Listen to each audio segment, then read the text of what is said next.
Good afternoon. Today I would like to introduce you to Ulysses S. Grant. He once said, "A military life had no charms for me."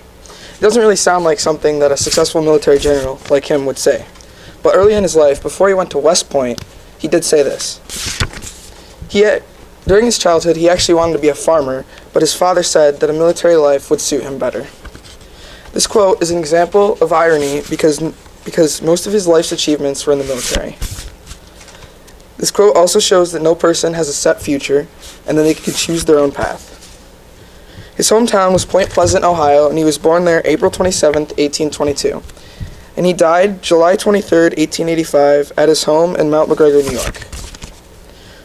One word to describe Grant would be tenacious, because he led the Union through the Civil War and eventually to victory. An interesting fact from his childhood was that he was born to the first name Hiram, and his middle name was Ulysses. But his mother didn't like his first name, and she called him Ulysses, and eventually he adopted this name as his own. Throughout his life, he found out that people would take advantage of his honest nature. His greatest accomplishment was at the Battle of Palmetto Ranch when he and his men surrounded the Confederate Army and their general, Robert E. Lee, forcing them to surrender and ending the Civil War. The U.S. would not be the same without Ulysses S. Grant. The Civil War could have ended a different way, and the U.S. could still be split today, leaving slavery still existing.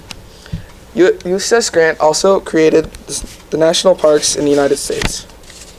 An important symbol is the $50 bill because in most countries they use money to represent important leaders from the past, and therefore Ulysses S. Grant was one of the most important leaders in the U.S.